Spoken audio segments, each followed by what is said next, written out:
मत्ती अध्याय 2। हेरोदेस राजा के दिनों में जब यहूदिया के बैतलहम में यीशु का जन्म हुआ, तब पूर्व से कई ज्योतिषी यरूशलेम में आकर पूछने लगे, यहूदियों का राजा जिसका जन्म हुआ है कहाँ है?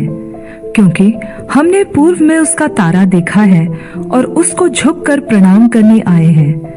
यह सुनकर हेरोदेस राजा और उसके साथ सारा यरूशलेम घबरा गया और उसने लोगों के सब प्रधान याजकों और शास्त्रियों को इकट्ठा करके उनसे पूछा, मसीह का जन्म कहाँ होना चाहिए? उन्होंने उससे कहा, यहूदिया के बैतलहम में, क्योंकि भविष्यद्वक्ता के द्वारा लिखा गया है, हे बैतलहम यहूदा के प्रदेश, तू किसी भी रीति से यहूदा के अधिकारियों में सबसे छोटा नहीं, क्योंकि तुझ में से एक अधिपति निकलेगा जो मेरी प्रजा इज़राइल का चरवाहा बनेगा।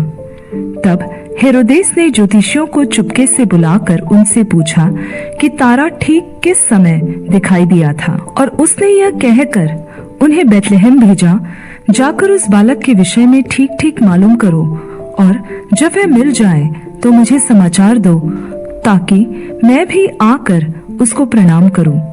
वे राजा की बात सुनकर चले गए, और जो तारा उन्होंने पूर्व में देखा था वह उनके आगे आगे चला, और जहाँ बालक था उस जगह के ऊपर पहुंचकर ठहर गया।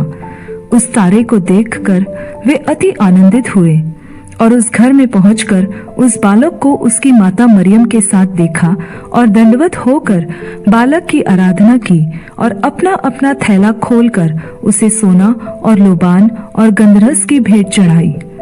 और स्वप्न में ये चेतावनी पाकर कि हेरोदेस के पास फिर वे दूसरे मार्ग से होकर अपने देश को चले गए। उनके चले जाने के बाद परमेश्वर के एक दूत ने स्वप्न में प्रकट होकर यूसुफ से कहा, उठ, उस बालक को और उसकी माता को लेकर मिस्र देश को भाग जा, और जब तक मैं तुझसे न कहूँ तब तक वहीं रहना, क्योंकि हेरोदेस इस बालक को ढूंढने पर है कि इसे मरवा डाले। तब वह रात ही को उठकर बालक और उसकी माता को लेकर मिस्र को चल दिया, और हेरोदेस के मरने तक वहीं रहा, इसलिए कि वह वचन जो प्रभु ने भविष्यद्वक्ता के द्वारा कहा था पूरा हो, मैंने अपने पुत्र को मिस्र से बुलाया। जब हेरोदेस ने यह देखा कि ज्योतिषियों ने उसके साथ धोखा किया है, तब वह क्रोध से भर गया और लोगों को भेजकर ज्योतिषियों से ठीक ठीक पूछे हुए समय के अनुसार बैतलहम और उसके आसपास के स्थानों के सब लड़कों को जो 2 वर्ष के या उससे छोटे थे मरवा डाला। तब जो वचन यिर्मयाह भविष्यद्वक्ता के द्वारा कहा गया था वह पूरा हुआ। रामा में एक करुण नाद सुनाई दिया, रोना और बड़ा विलाप। राहेल अपने बालकों के लिए रो रही थी और शांत होना न चाहती थी, क्योंकि वे अब नहीं रहे। हेरोदेस के मरने के बाद प्रभु के दूत ने मिस्र में यूसुफ को स्वप्न में प्रकट होकर कहा, उठ, बालक और उसकी माता को लेकर इज़राइल के देश में चला जा, क्योंकि जो बालक के प्राण लेना चाहते थे वे मर गए। वह उठा और बालक और उसकी माता को साथ लेकर इज़राइल के देश में आया, परंतु यह सुनकर कि अरखिलाउस अपने पिता हेरोदेस की जगह यहूदिया पर राज कर रहा है, वहां जाने से डरा, और स्वप्न में परमेश्वर से चेतावनी पाकर गलील प्रदेश में चला गया और नासरत नामक नगर में जा बसा, ताकि वह वचन पूरा हो जो भविष्यद्वक्ताओं के द्वारा कहा गया था, वह नासरी कहलाएगा। मत्ती अध्याय 3। उन दिनों में यूहन्ना बपतिस्मा देने वाला आकर यहूदिया के जंगल में यह प्रचार करने लगा, मन फिराओ, क्योंकि स्वर्ग का राज्य निकट आ गया है। यह वही है जिसके बारे में यशायाह भविष्यद्वक्ता ने कहा था, जंगल में एक पुकारने वाले का शब्द हो रहा है कि प्रभु का मार्ग तैयार करो, उसकी सड़कें सीधी करो। यह यूहन्ना ऊंट के रोम का वस्त्र पहने था और अपनी कमर में चमड़े का कमरबंद बांधे हुए था, और उसका भोजन टिड्डियां और वन मधु था।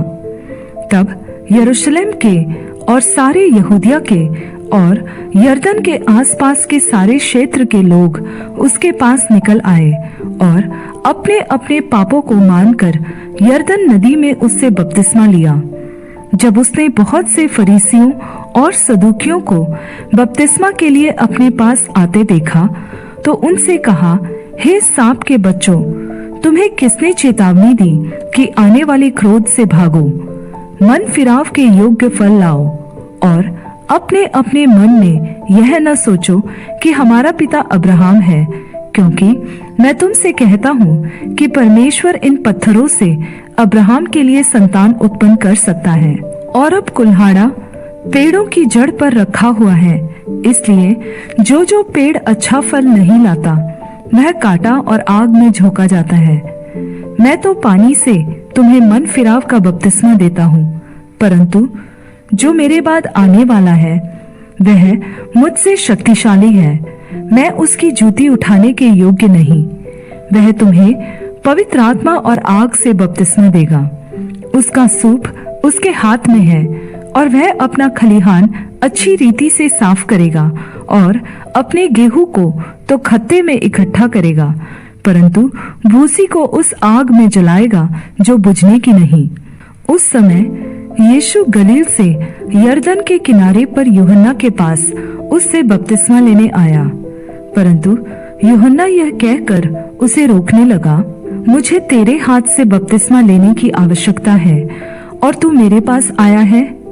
यीशु ने उसको यह उत्तर दिया, अब तो ऐसा ही होने दे, क्योंकि हमें इसी रीति से सब धार्मिकता को पूरा करना उचित है। तब उसने उसकी बात मान ली और यीशु बपतिस्मा लेकर तुरंत पानी में से ऊपर आया और उसके लिए आकाश खुल गया और उसने परमेश्वर की आत्मा को कबूतर के समान उतरते और अपने ऊपर आते देखा। और यह आकाशवाणी हुई, यह मेरा प्रिय पुत्र है जिससे मैं अत्यंत प्रसन्न हूँ।